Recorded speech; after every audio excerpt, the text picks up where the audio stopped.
Најново издание на регионалните вести.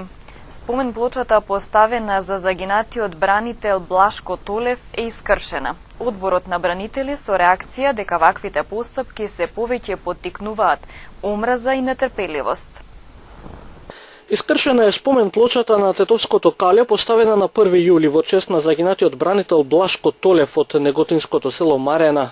Одборот на бранители со реакција дека ваквите постапки се повеќе поттикнуваат омраза и нетрпеливост. После неполни 2 месеца констатираме дека плочата е вандалски искршена од поединци и не би било тоа чудно ако се случеше после 2001. Меѓутоа, после 14 години, изборувањето дека Охридскиот договор требаше да направи во овој период за еден подобар соживот на овие простори, покажуваме дека ние 2001 се уште не сме ја пребродили. Кои што допринесуваат да овакви работи се случуваат, бранителите мислат. Одборот на бранители дека првиот е омразата кон луѓето кои што ги дадоа своите животи во 2001 година и вториот е непревземањето на мерки од страна на институциите да се докрај завршат работата, ги откријат сторителите и превземат соодветни мерки, бидејќи само така можеме да гледаме понатаму да Охридскиот договор може да биде до крај реализиран, бидејќи ние и до ден денес имаме, ако зборуваме за Охридскиот договор, ние до ден денес имаме луѓе раселени, кои што, значи, поново се враќаме дека институциите до крај не си ја завршуваат својата работа, за да можеме во едно догледно време да кажеме ете Охридскиот договор имаше резултати, и ако бранителите, да бидеме искрени, не се слагаат со Охридскиот договор, бидејќи 2001 не беше губитничка за бранителите за Република Македонија, него некој сакаше да направи политички губитничка, што бранителите не дадоа отпор во тој дел. Меѓутоа, ако е тоа така, и ако е во прашање со животот, да го видиме на дело. Тоа бранителите сакаат. Одборот на бранители изразува и жалење поради негрижата на државата и институциите кои не ги изведуваат сторителите на ваквите чинови пред суд. Мислам дека со оваа работа треба да се позабави и Министерството за одбрана и Министерството за внатрешни работи да ги преземат сите мерки кои што они мислат дека треба да ги преземат, да излезат со јасна осуда, меѓутоа да не заборавиме дека и политичките партии од албанскиот политички блок до сега ниеднаш не излегоа со осуда на оваквите настани. Мислам дека е ред да тоа го направат. Да излезат, да ги осудат, за да луѓето оние кои што тоа го прават сватат дека немаат поддршка во овој дел.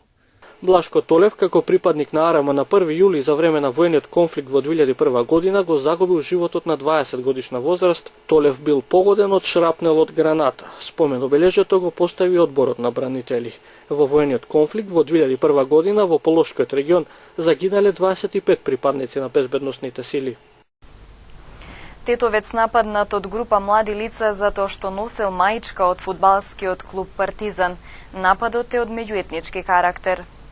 42 годишен тетовец вчера 1 час пред полноќ на улицата Јане Сандански во Тетово бил пресретнат и нападнат од група од 6 до 7 непознати млади лица кои носеле обележје на еден тетовски фудбалски прволигаш.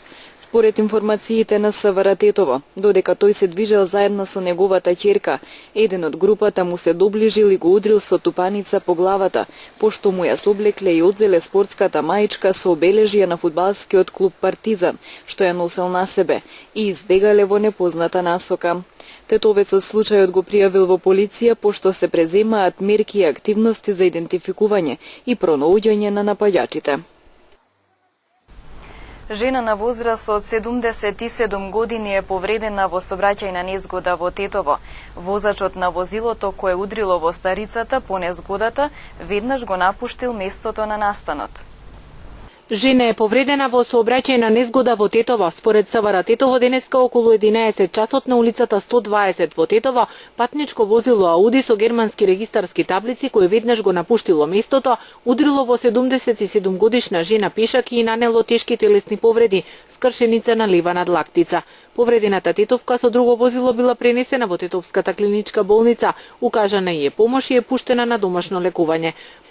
По властување најавен обвинител извршен е комплетен увид и се преземаат мерки и активности за утврдување на причините за несреќата и за идентификување и пронаоѓање на возачот на Аудито. Првично причина е неправилно вршење на дејствие. Имајќи во предвид дека изминатите 2 недели осетно зачестија сообраќајните несреќи во Полог со повредени пешаци или велосипедисти, секторот за внатрешни работи Тетово повторно апелира до возачите да бидат максимално внимателни на пешачки премини и крстосци, секогаш да им даваат предност на пешаците, на кои пак им се советува да внимаваат кога и каде ги преминуваат улиците и како се движат по улиците, особено ако на нив не постојат тротоари, односно да избегнуваат движење по самиот коловоз, зашто на тој начин најнепосредно се изложуваат на опасност да бидат удрени и повредени од некое возило. 29-годишникот Пирок донесен во болница со прострелна рана на градниот кош. Тој најверојатно се самоповредил со рачно изработено огнено оружје. 29 годишен жител на село Пирок вчера попладне бил донесен во Тетовската клиничка болница со прострелна рана од огнено оружје на десната страна од градниот кош. Со возило го донеле неговите најблиски соседи. По укажаната помош, а поради сериозноста на повредите, итно е пренесен на скопските клиники. Набрзо потоа јавен обвинител во координација и содејство со екипа од СВР Тетово извршиле увид во дворот и семејната куќа на повредениот и во една од просториите во планинарски ранец пронајдено е рачно изработено оружје, комбинација од пиштол и ловечка пушка, калибар 12 мм, а пронајдени се исто така и други предмети и траги кои се подигнати и ќе се вештачат, информираат од СВР Тетово. Се расветлуваат сите поединости како ја здобил прострелната рана, односно дали станува збор за самоповредување или некој друг го повредил. Голем дел од граѓаните на Гостивар кои доставиле барања за легализација се уште немаат доставено геодетски елаборат. Рокот истекува на 31 декември. Од Општинскиот сектор за урбанизам ги повикуваат да ја завршат обврската за службите да може да решаваат по нивните предмети. Гостиварци не си ги сватија сериозно обврските за легализација на диво изградените објекти.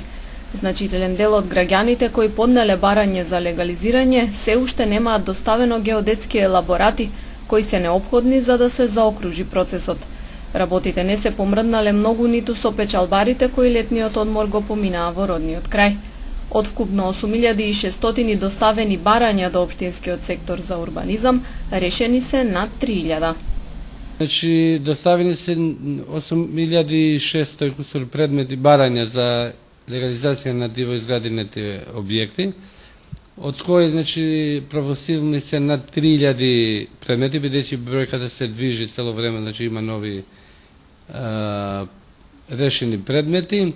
Околу 1700 предмети се во постапка, од кои, значи, некои се за исплата на пресметка за легализација, некои имат имодноправно нерешени проблеми, останува уште половина на предмети за кои изгледно нема интерес од граѓаните да доставуваат елаборати за да се процесира нивните предмети.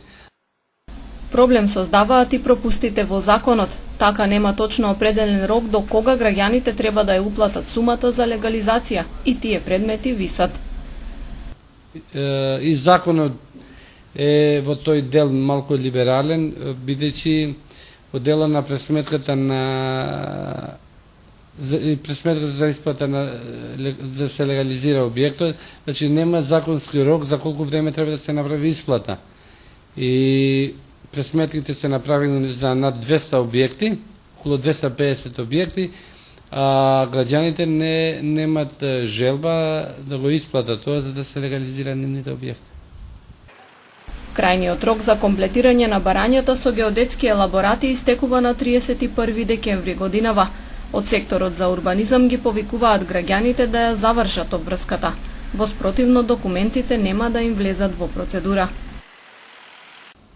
Крајниот рок за доставување на елаборати за објектите е до декември ова година. Затоа ги повикувам граѓаните што помасовно, значи, да изработат во приватните лиценцирани геодетски бироа елаборати за нивните објекти, за да може да се легализират и да го користат ова законска можност за многу ефтини пари да имат легални градби. На ниво на држава околу 350.000 граѓани имаат поднесено барање за легализација на дивоградби. Уште една градска крводарителна акција денес се организираше во службата за трансфузиологија при клиничката болница во Тетово. Иако одзивот на крводарители е задоволителен, сепак апелираат до помладата популација, повеќе да се вклучи во хуманата мисија за спасување на нечий живот.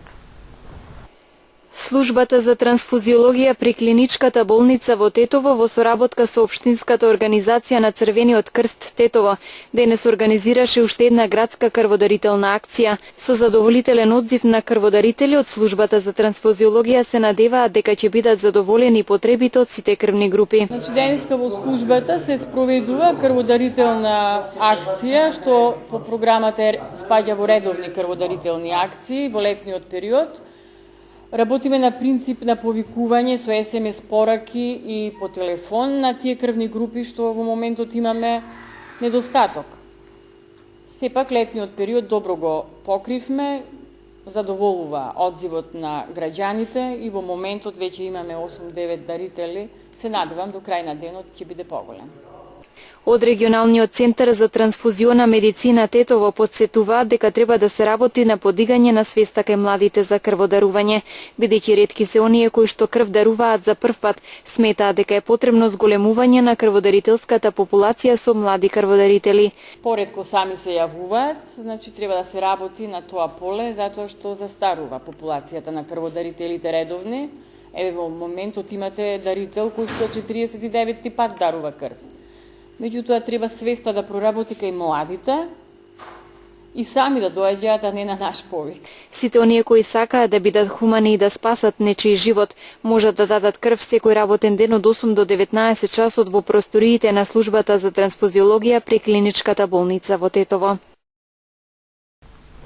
Срце на дланка само за Бранка е насловена новата стихозбирка за деца на тетовецот Веле Коцески.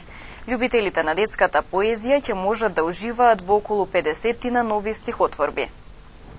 Една новина од литературата кога станува збор за писателот Веле Коцевски. За какво дело станува збор? Ова е збирка на поезија за деца. До сега имам објавено 3 стихозбирки, инаку 11 книга, во издание на печатница Напредок Тетово. Мислам дека до сега првите, едната ми е наградена во Битола, првата пројде незабележено, иако има антологиски песни во неа. Следно за печатење ми е спремни ракописи, имам хуморески и кои со тоа ќе заокружам циклусот на хумор и сатира. До сега објавените ми се пола од тие хуморески ми се објавени во Остен, другиот дел не е. Верувам дека до нова година ќе го публикувам и уште една книга на афоризми. Една имам издадено, ова ќе ми биде како втора книга.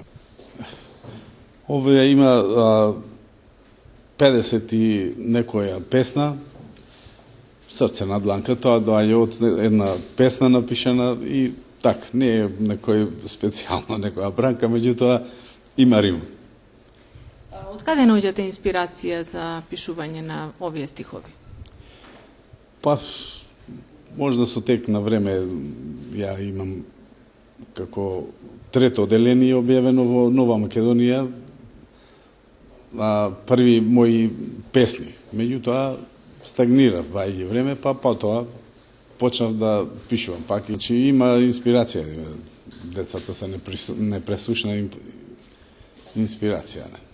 Сакаат ли најмладите да читаат книги наменети за нивната возраст, песнички, раскази? Па мислам дека се заинтересирани и доста читаат песни, посебно. Кој е вашиот најомилен жанр? Мојот најомилен жанр е хумор и сатира. Ја, како што напоменав, пишував долги години во Остен и сум застапен со сите, например, да речем, афоризми, хуморески, епиграми, сатирични песни и плюс имам и доста карикатури кои се и денеска актуелни. Така, тоа ми е мој фах. Има ли некој од вашето семејство кој што го наследил талентот за пишување на стихови, на убав пишан збор или пак на карикатура? Мојата внука име е Ива. Таја има очигледно таленат и од сега, ако е второ за трето оделение, има почна и она и таа почна по некоја песна да пишува. И дали совет бара од мене, дали е добро или па како за почетник добро. Нешто значи има, ќе се движи нешто, ќе. Сакате да пишувате, цртате карикатури, кажете што е она што вас како ве привлекува да прочитате? Имате ли омилен писател, жанр некој? Марк Твен ми бил омилен писател.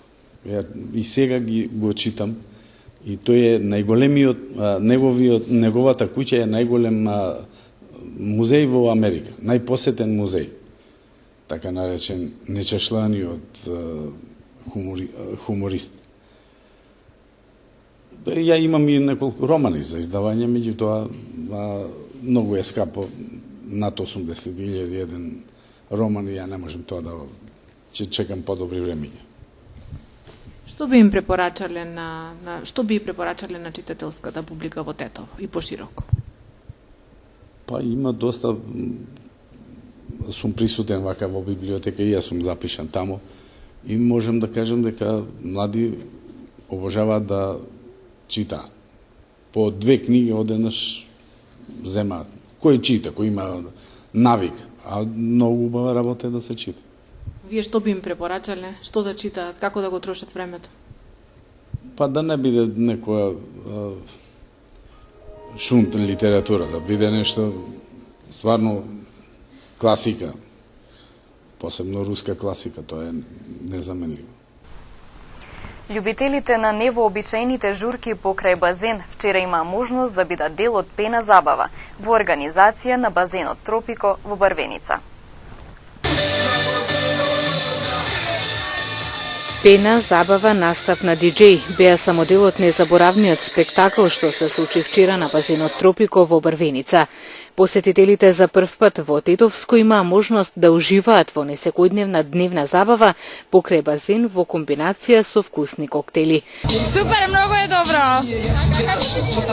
Многу супер, еве со децата се забавуваме, супер ни е. Прекрасна забава, многу е добро. Пена парти, се забавуваме, водата е топла. Супер е, супер. Баш ми е мило што има децата кај да играат и што има пена забава и баш му требаше на овој утето да има нешто вако. Организаторите на забавата задоволни од посетеноста. За наредната сезона најавуваат уште поголема журка со пена. За прв пат во Тетово и Тетовско направивме пена забава. Значи, гостите се задоволни. За музиката се погрижи диџејот Оки Доки, кој што редовно пушта музика кај нас на базен. Во главно служиме коктели, пиења, значи се што е за да се освежат нашите гости. За наредната година, ова беше како тест проба, за наредната година планираме ова се случи во јули месец. Очекуваме повеќе гости. Од базенот подсетуваат дека истиот ќе можете да го искористите за алтернативен начин на одмор се до крајот на месецов. Базен Тропико ќе работи до 27 август, значи до Богородица. Кој не бил и кој бил, кој сака да дојде да се освежи, може да повели слободно да се освежи, да пробат нашите коктели, нашите специјалитети во кујна, затоа што деновите се броени. Значи, нашата вода е единствено моментално во Тетово, бактериолошки и хемиски испитана. Имаме договор склучено со ХЕС. Значи, слободно може да дојде кој сака, без никакви грижи.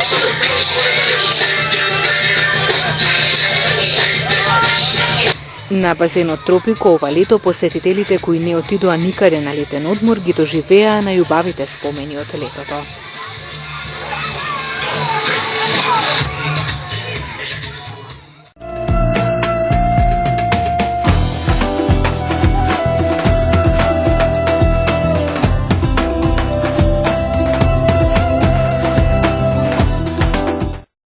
ОКТА не го прекинува договорот за снабдување со МАК Петрол, туку само привремено го суспендира снабдувањето, додека не биде нормализирана состојбата со банкарската сметка на компанијата, соопшти компанијата ОКТА. Работите околу нафтениот гигант се комплицира откако МВР пред 3 дена поднесе кривична пријава против првиот човек на МАК Петрол Андреја Јосифовски. Тој и уште 20 други лица од компанијата, од Централниот депозитар за хартија од вредност и Комисијата за хартија од вредност, според македонската полиција се товарат за незаконско прелевање на капитал од акционерското друштво МАК Петрол во командитното друштво со акции Оилко. Веќе се знае дека на бензинските станици на МАК Петрол кои сочинуваат 60% од пазарот во земјава има залихи на нафтени деривати доволни само за наредните 5 дена. Модернизацијата на армијата, но и подобрувањето на стандардот на македонските војници е битно прашање на кое мора сериозно да му се пристапи и да се реши, порача се уште актуелниот началник на Генерал-штабот на армијата на Република Македонија Горан Чокотески. На ден пред одбележувањето на годишнината од постоењето на армијата, тој од говорницата порача дека војник со висок морал значи и војник со висок стандард. Во меѓувреме пак професионалните војници и денеска излегува пред владата да подсетат дека се уште чекаат решавање на нивниот статус до средината на следниот месец, а во спротивно ќе преземат поригорозни чекори. Граѓанската асоциација Мост како наблюдувач во изборниот процес смета дека преговорите за негова реформа мора да ги земат предвид меѓународните стандарди и компаративните искуства на изборите. Мост денеска на пресконференција го промовираше документот Препораки за реформа на изборниот процес. Документот е подготвен врз база на 13 годишното искуство на Мост во наблюдување на изборните процеси во земјава и во странство, како дел од наблюдувачките мисии на ОПСЕ и ЕНЕМО, како и преку градење на капацитети на граѓанските организации за домашно наблюдување на избори.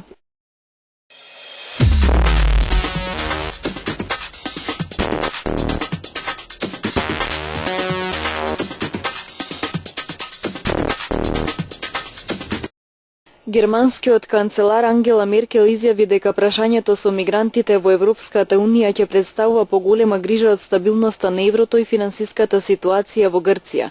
Прашањето со азилот би можело да биде идниот голем европски проект во кој ќе покажеме дали навистина сме способни да преземеме заедничка акција, изјави Меркел за германската телевизија. Германија е преплавена со азиланти и според некои проценки годинава се очекуваат околу 600.000 барања за азил. Египетскиот председател Абдел Фатах Ал-Сиси го одобри антитерористичкиот закон за кој критичарите оценуваат дека представува закана за слободата на говорот. Со законот меѓу другото се предвидуваат високи парични казни и можно бркање од работа за ширење информации кои се контрадикторни од верзијата на властите за некој воен напад. Законот предвидува и формирање специјални судови. Премиерот на Ира Хајдар Алабади укина 11 министерски места во рамките на планот за реформа на владата во борбата против корупцијата. Меѓу укинатите места се оние за човекови права, за правата на жените и за регионални прашања. Тој укина и 3 подпредседателски места, а 4 министерства спои со други. Ирачката влада на 9 август усвои план за реформи побран од демонстрации во земјата против корупцијата во државниот врв. Во близина на југоисточниот украински град Мариупол изутрина избувнале интензивни артилериски борби меѓу украинските сили и проруските бунтовници. Жителите на градот велат дека станува збор за најжестоки битки во изминативе 3 месеци. Според некои наводи во селото Сартана, на 5 километри од Мариупол, имало многу уништени куќи. Индонезиските спасувачки екипи забележале, како што соопштија, остатоци од авионот со 54 патници и членови на екипажот кој исчезнал во регионот Папуа. Индонезиската авиокомпанија Трегана претходно соопшти дека авионот летал од главниот град на провинцијата Папуа, Џајпура, кон градот Оксибил, кога бил загубен контактот со контролата за летање. Летот траел 42 минути, а контактот бил загубен неколку минути пред слетувањето. Во околината на Оксибил во тоа време имало голема магла и силни врнежи.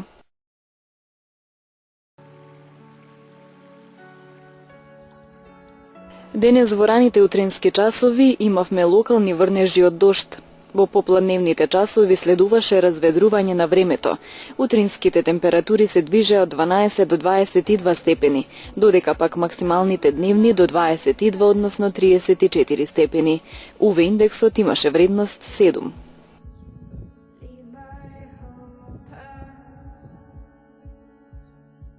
Утре денот ќе го започнеме со посвежо утро. Во текот на денот ќе биде претежно сончево и топло. Утринските температури ќе се движат од 9 до 19, а максималната дневна температура до 23, односно до 35 степени.